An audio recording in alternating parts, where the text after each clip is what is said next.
নমস্কার বন্ধুরা, আপনারা কেমন আছেন? আশা করছি আপনারা সকলে ভালো আছেন। এই বৈশাখ মাসের পূর্ণিমা খুব তাড়াতাড়ি আসতে চলেছে, যাকে বৈশাখী পূর্ণিমা অথবা বুদ্ধ পূর্ণিমাও বলা হয়। ধরা হয় যে বুদ্ধের জন্ম, জ্ঞান লাভ ও মহাপরিনির্বাণ হিসাবে এই দিনটিকে স্মরণ করা হয়েছে। এই দিনটি পড়তে চলেছে 30শে এপ্রিল 2026 থেকে 1 মে দিনভর পর্যন্ত। 1 মে মূল দিন হিসাবে বুদ্ধ পূর্ণিমা পালন করা হবে এবং শুভ সময় হলো 1 মে দুপুর 12টা পর্যন্ত। আপনারা যে কোনো ধরনের ধ্যান, যোগ, প্রার্থনা ইত্যাদি করলে ফল লাভ পাবেন। তার সাথে সাথে দান করলে আপনারা অনেক পুণ্য অর্জন করবেন। গরিব মানুষকে খাবার দেওয়া, কাপড় বা টাকা দান করা খুবই শুভ এই দিনের জন্য।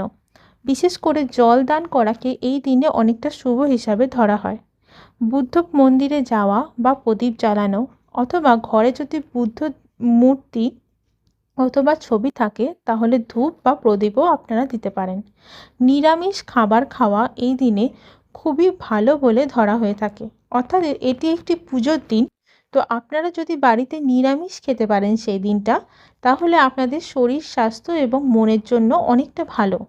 এবং কি কি করা উচিত নয় সেটাও আমি কিন্তু এই ভিডিওর মাধ্যমে আপনাদেরকে জানিয়ে দেব।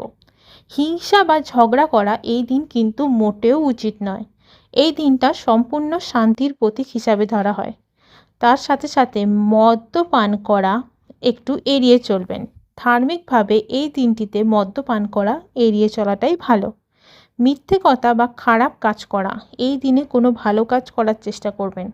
কখনোই খারাপ কাজ করবেন না। মানুষকে সাহায্য করার চেষ্টা করবেন।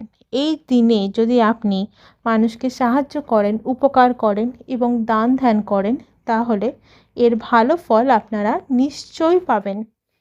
ধন্যবাদ বন্ধুরা। প্রার্থনা করি আপনাদের পরবর্তী জীবনটি খুবই ভালো কাটুক এবং শুভ বুদ্ধ পূর্ণিমার প্রীতি শুভেচ্ছা এবং অভিনন্দন। ধন্যবাদ।